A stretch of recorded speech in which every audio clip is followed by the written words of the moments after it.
Welcome, boys and girls. It's What's Channel up? College Grow Up.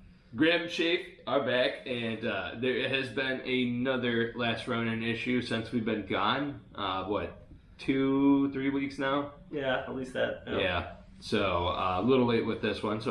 But we will definitely can't miss it. We want to talk about it. Yep. So this is book 4. Yeah.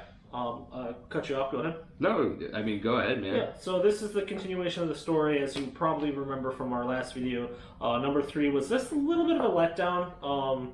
It had a few points, but it just was all over the place and so disorganized. We really didn't like it. Yeah. It was kind of confusing because it's like what's happening in the past and what's happening now. And that one also featured the death of Leo. Yes. Yeah. And Casey. Yes. And so now with this particular book, it's the continuation story. Clearly, there's other people going to die because with the flashbacks or four flashes or whatever you call it. Flash. Yeah. Pew pew pew. Basically, it's you kind of know what's coming, but you also don't know how it happens. So this is book 4. This is unfortunately the story of Donatello and Master Splinter, as you can see with the bow staff and then the journal. Yes. So we'll go over a little bit of kind of a quick Cliff Notes versions, if you will, for all you millennials out there who know what the fuck I'm talking about. I mean, I submit, like, you know, before we get into spoiler region, sure. We'll just give, like, a general thought over it. Like, Sure. I just, like, for me, I thought it was decent. Yeah. It's better than 3. Yes, I mean, I will say, like, I maybe I should have read, like, through the issues again to just kind of get a little more of a, because I won't lie, I haven't read 3 since the disappointing first read. Right. So I was just kind of like, I mean, actually I read it twice, I won't lie, just because the time flipping was so kind of disorienting to me. Right. I was kind of like, all right, I had to reanalyze, like, okay, what happened actually at this time? Yeah. So, but yeah, I mean, mediocre. I would say it's not bad. Yeah, I mean, I would say definitely some peaks, definitely some valleys, as some stories should do. But it puts on a lot of legwork that 5 now needs to do. Not only do I think that book 5 now needs to be at least double the size of this one, like motherfucking Harry Potter size, if you will. Yeah. But like, there's still what feels like a vast majority of story to tell, and also preparation for said last battle. From the Last Ronin. I mean, I think at this point, though, that one could consider that realistically, there's nothing necessarily to tell in the past anymore, outside of like maybe Hiroto's like side of things, right. Perhaps. And the traveling back to New York. Like at least the journey from Japan back to New York. I mean, you know he goes back, but if there's any difficulties in that aspect, right? Well, I mean, what could he really... I mean, I guess his journey couldn't really be anything more like, maybe like, you know, Old Man Logan, kind of. I can't really see it being much more than that. But, yeah, go ahead. I was going to let you... Well, I mean, the thing is, it's just like, not only is there a good amount of stories still left to tell in 5, but... You know, for the diehard fans who realize this is an adult Ninja Turtles, if you will, it's not like X-rated, but like more adult theme with blood, gore, death, and things of that sort. Sure. You know, your expectation for your fans are super high. You know, Eastman had a very raw quality of the first original Ninja Turtles because Shredder, I think, like, doesn't show him, but it's essentially dies in the first book, right, or something to that effect. Yes, he does die, but I think you don't see the death, but you definitely, I think you see his mangled body or something like that on the floor. Yeah. But I mean, that's really it. So I mean, it's the first time you kind of get a super dark ramen consistently. You've had a couple one shots where like there's been a couple future stories where the Splinter's dead and things of that sort. Yeah. But with the fandom, the popularity, and even the speculation for people who buy books for hoping that things go really well, you know, this is almost like, is this going to be another all new X-Men where you go in like guns a-blazing, like, oh my gosh, this could be amazing, and it's just a whole enormous letdown. I don't know. I for me so far it's been good, and with honestly Walt's at the table, like I think it could land softly. Like I'll admit, I think that guy's good at taking material and like, you know, honing its rough edges. Yeah. And I think that's what he's done very well. Like previously in the 2012, or no, it's prior to that, isn't it? I don't remember the year, unfortunately. I think it's 2010. Yeah, something like that. Maybe not. Maybe it's 2011. But anyway, yes. And yeah, I like it's. I feel like they could do it, but right now I'm just kind of like, there's a lot of questions. I kind of feel Stockman was underplayed here. He was just kind of in the background, and when it was time for him to die, it was like, oh, they caught me. Like, and you know, like, uneventful. And but in the previous issue, he was like completely fleshed out, maniacal. Thank you. I can't even say it. So, yeah. Anyway, it was just kind of like, okay. Again, it wasn't bad.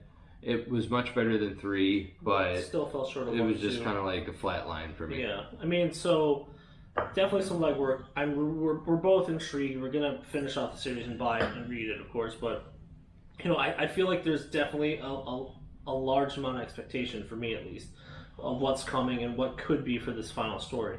I mean, it's gonna either end in one of two ways, hypothetically. Either Mikey dies or Hiroto dies. Maybe they both die. Yeah. I think that's probably going to happen, honestly. Which, fine. It's very samurai kind of, you know, an evil ruler kind of thing, and like that's definitely happens. Like they're like maybe Mikey's mortally wounded, but takes him down like in his last like gasping effort or whatever, and then dies in Casey Marie's arms. Like, you know, heard it first. Put it on my bet. My bet's like probably the easiest one, right? The lowest hanging fruit. But I don't know. I mean, you know, it's. I think if they did that, it would fit well to the storyline because it's definitely got like the Japanese influence. I mean, also it's called The Last Ronin, and the last may be Jedi horrible movie or Ronin. Yeah, it's bound. Can you imagine if they made this into a movie with like actual animatronics? Like, it probably can't happen. They'd probably do it like CGI. Yeah, like they did with Out of the Shadows, which was good. I recommend it. Have you seen it? Right? Yeah, that's okay. But you know, I mean, we'll have to see what 5 comes about. You know, the series in my mind is still good. Feel like we said it's better than 3. But I think we'll just kind of jump into the baseline of storyline instead of just kind of giving us a regurgitated amount of, oh, we expect more, but it was good, but, you know, what's next, right? Yeah. So, I mean, like I said, this is the journey for Donnie and Splinter kind of riding off in the sunset, that is, to the next realm. You know, it opens up with Mikey training Casey Marie in the ways of the ninja, I guess. Yeah, I mean, and that scene I felt like was kind of played out, like, it was, you know. It was a lot of pages when it's just a lot of talking. And I'm sure there could be some significance behind the letters and the words, but it just seemed like a little bit of filler. Then, you know, you had your traditional mild time jump because they talked about a plan. And now you're kind of. I think she's going to be eventually, like, essentially, like, you know, in Batman Returns, like his, you know, the new Robin, if you will. Right. And it's like. Batman and Robin, because there's no Robin in Batman Returns. The Dark Knight. Sorry. Okay, cool. Yeah, sorry. But I think, you know, Mikey will die, you know, while killing Hiroto. Yeah. So. I'm gonna screw that up every time because I'm just gonna think of Hiroto. Anyway, so and she'll like take over the mantle of being a vigilante, much like her father, and like her mom will be around, kind of being like the oracle, kind of a thing. Like, and they'll start their own little deal. And Harvey Gordon behind the scenes. Yeah, exactly. So, I mean, and they'll leave it at that, and I think that's what it needs to be because. You know, like when you really land the plane and like really fluff it up and everything else like that, like this is ultimately a very dark story. Like when Donnie and Splinter die, it's very heart-wrenching because they fight they meet their villagers down there, right? Isn't it the old? Their old village. Yeah. So then after that, they go to the meeting site essentially, and of course, sacred burial ground, right? Yes, and they try to make peace off of all the war that has been happening between these village factions or whatever they're actually called. Clans. Yeah. So, I mean it's cool. I thought that was a neat sequence, and then obviously Hiroto goes against his word, obviously, and kills them both. Yeah. So and it's very heart wrenching. It was heart wrenching for me because it was just like, obviously anything with the turtles for me will be heart wrenching, but like for me this is like childhood. Like. So it's a little more difficult for me. It's cool. I think it's done well. Yeah. And if you're a fan, 100%, like I think this could hit you. No, for sure. The feels. And the feels, yeah. Well, I mean, after that particular scene, it's Mikey trying to figure out what happened to his family. There hasn't been much contact. He flies to Japan, goes to the village that they were at. The village tries to unfortunately inform him, like, hey, they're dead. Yeah. You're too late. He reneged on his offer, and they're dead. And so that kind of just makes Mikey go a little crazy in the fact that he wanders off and starts walking and tries to find himself before he comes to the conclusion. He literally freezes in the snow. Yeah. He's like a fucking popsicle, right? So he's like, he's cold-blooded. Yeah, I need to fix what my family started. If not, I'm just like dishonoring them. So that's when he flies back, and then it cuts back forward in time where they're making the salt in the factory of Baxter Stockman, trying to neutralize the security robots that Baxter's in control of. Yeah. Hiroto, doesn't think it's a big deal. He thinks it's just civilians being civilians, and he's thinking nothing of it. Mm. And then explosions and just other things start to happen. And the master plan is to get April to bring Honeycutt into the head of Honeycutt. The head of Honeycutt, yes. Into the factory to destroy the factory, and also subsequently destroying Baxter Stockman, which was a little anticlimactic because he's like this, like you said, this huge entity that just murdered people. Yeah, and like at that point he was still very much human looking. Right. Like whereas now he looks like a fucking like nightmare. He looks like a burn victim melded with metal, essentially. Spawn's face with metal. Yeah, I mean, but he's a little more exposed skin wise, so General Grievous style. Yeah. Yeah. I mean, and so I guess that makes sense because a little bit like, yes, if you're a human and you have full function mobility, you're a little bit better able to adapt, whereas if you're half robot and you just get this gigantic robot head, android head in your lap, and you're like, I mean, not a major spoiler really, but it just looks like right. It's a cool effect. Like I knew it was him because of the three things. The nodules in his head. Yeah, because it was. I mean, obviously that definitely doesn't look like him back then. Yeah. So he didn't have the fro, the glasses, and but like his machinery. Yeah.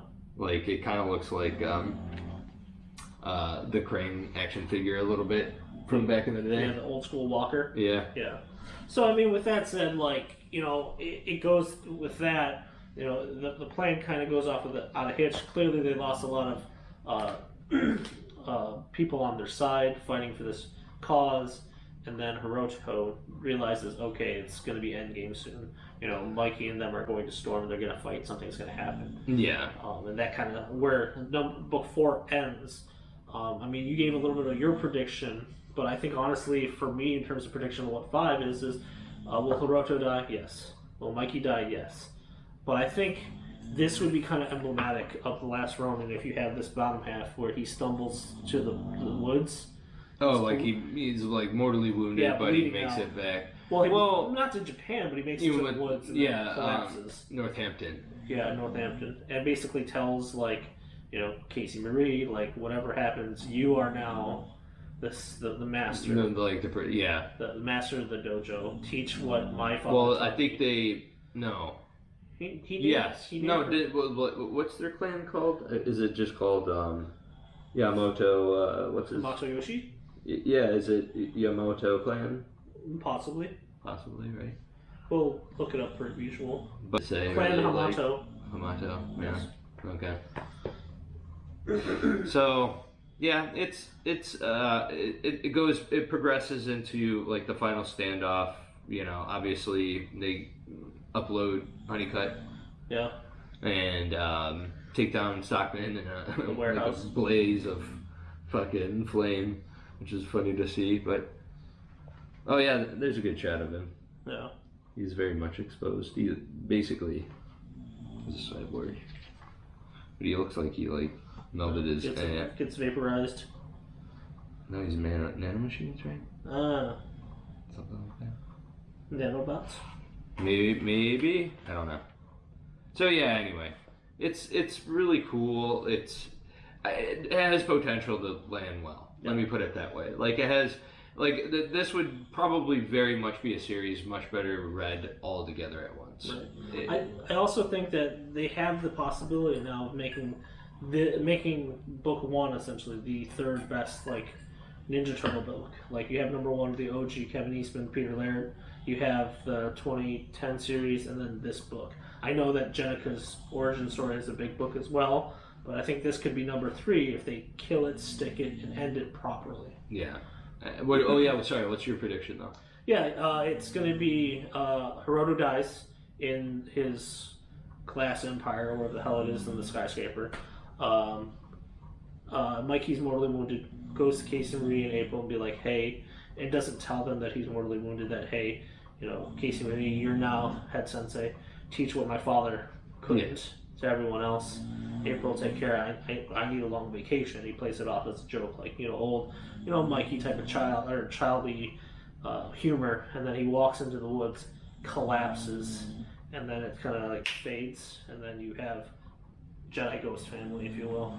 And that's how I think. Overlooking like the Casey home or the Northampton Jones property home. Or whatever. Yeah. And then, you know. That's that. Or I guess it wouldn't be Jones, really. It would be O'Neill because it was her parents' place. Yeah. Right? The O'Neill homestead. Yeah. So, yeah. I mean, that's not bad. That's not bad. The only thing I think is, like, how did they make it all the way back there with him, like, slowly bleeding the entire time? Yeah, he's a mutant. He's different, you know. He hits different, right? So my assumption is he knows he's mortally wounded, but he doesn't want the guilt of his death on the O'Neill family, so he leaves. He would have to like immediately go there, though. He doesn't need to like chill, eat a pizza, and then roll out. He just comes in, or at the end of the battle, he just like, you are who you are. And he hops on the subway, takes the bye.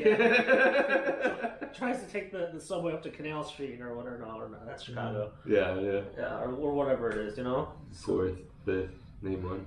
Yeah, so whatever, and then Lexington. Yeah, he leaves out. So that's my prediction.